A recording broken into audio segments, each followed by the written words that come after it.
Hi, this is Deona Payne. My environmental justice topic is about poverty and its impact on the environment.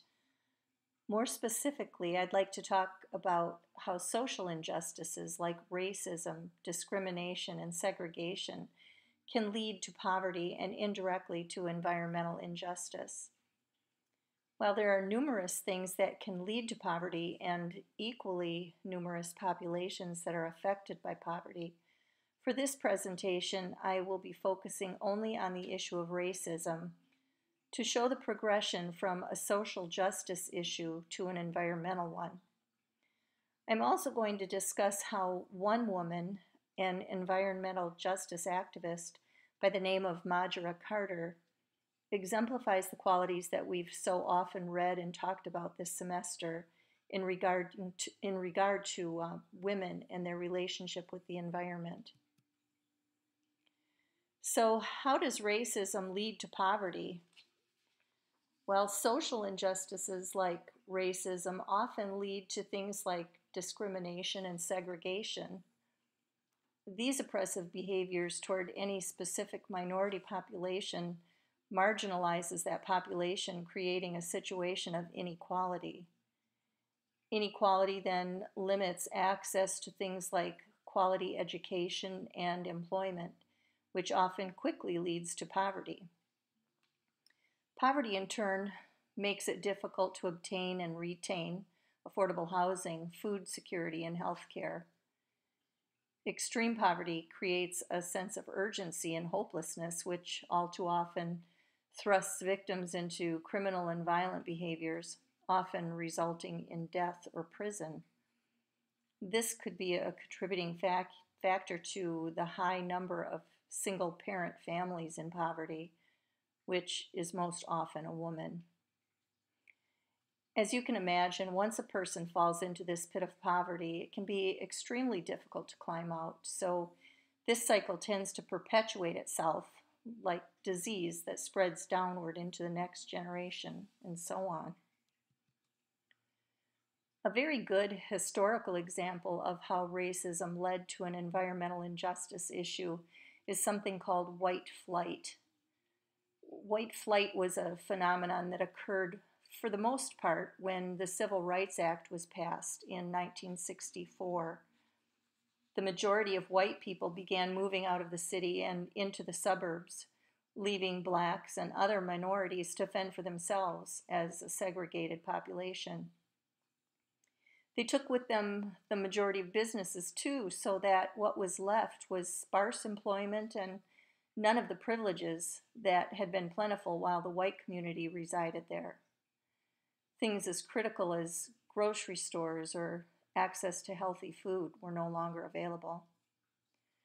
So while the idea of white flight being prompted by racism is a controversial one, an alternative reasoning includes the idea that whites were able to afford to move while the black community was not. But in this case, I ask, why would that be? And I come up with the answer: it's because the black community was already being marginalized due to racism. Detroit's a prime example of white flight. As whites left the city for suburban life, they took the businesses with them, and the city's economy tanked. 18 to $20 billion in debt in July of 2013, the city was finally forced into bankruptcy. In a 2016 article in Forbes magazine, author Pete Saunders noted that for 50 years, the city was stigmatized by the middle class exodus and infamous riots of 1967. This is a photograph of the city of Detroit post-white exodus. This was the reality that those who were left behind lived with. Can you even imagine growing up or raising a family in this environment? The sense of hopelessness that you might feel. Yet, sometimes it just takes a person with a vision to make change possible. Someone who believes that change is not only possible but necessary. Someone who can be a spark that ignites the community. It takes a person like Majora Carter. Madra Carter grew up in the South Bronx when, like Detroit, her neighborhood had been abandoned and was suffering from urban blight and ghettoization. When she was finally able to leave for college, she was determined never to return.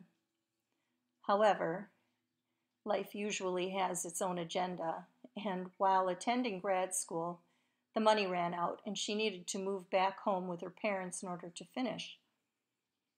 Coming back to her neighborhood with newly educated vision, she was able to see all of the injustice that had been forced on her little community. Madras saw the environmental abuses that were literally causing the Bronx inhabitants to be sick. During one of her speaking engagements in 2007, she told her audience that the Bronx handles 30% of New York City's waste and produces up to 70 or processes up to 70% of its sewage sludge. She said, "We have a sewage treatment plant, 4 power plants, and the emissions of 60,000 diesel truck trips that move the region's food and garbage through our neighborhood every week." With so many toxins being delivered daily, residents were not only living in poverty, they were also literally being poisoned. Governments and businesses seem to believe that it's politically expedient to place noxious, polluting, greenhouse gas spewing industries in poor communities, says Carter, because the poor have so many problems that they won't even notice another one. Poor people have less power to resist poor decisions, and poor people without opportunities to improve their own lives get even poorer.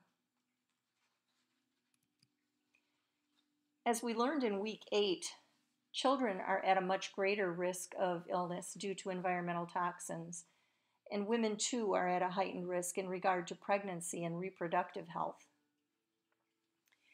The National Institute of Environmental Health Sciences tells us that the environment plays a role in 85% of all disease.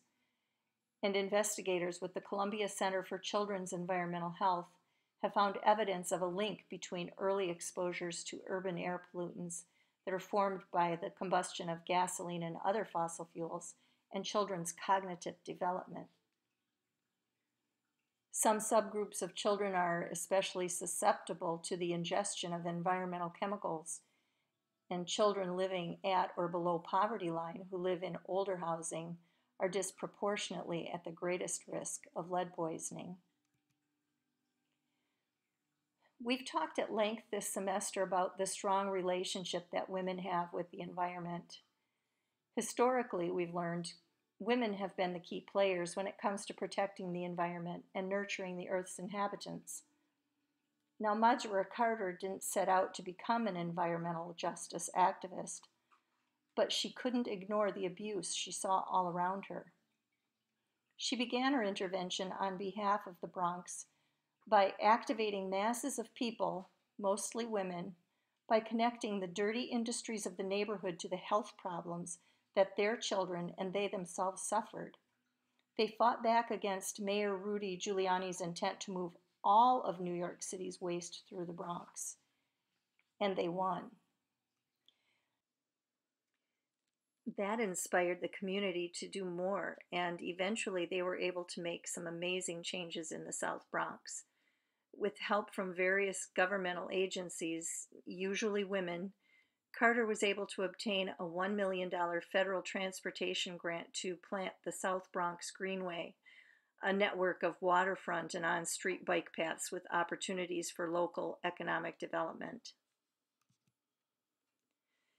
With community involvement, they were able to clean up the abandoned areas of town, clean up the area next to the Bronx River, and establish an ecological restoration job training program.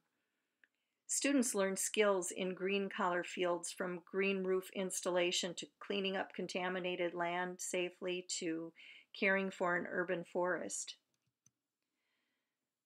Madra has watched people go from poverty to pride. In her words, "I have watched single moms on welfare who have never had a job come alive to the world around them because we have given them the power to make a change in their own lives and make their world a better place in the process. The South Bronx examples give me hope and inspire me to find ways to work toward environmental justice. Following Madra Carter's example, as well as the many women we've read about this semester, one can see that with the right vision and ability to motivate others, much could be accomplished. And lastly, a quote: "Environmental justice means that no community should be saddled with more environmental burdens and less environmental benefits than any other." Madra Carter.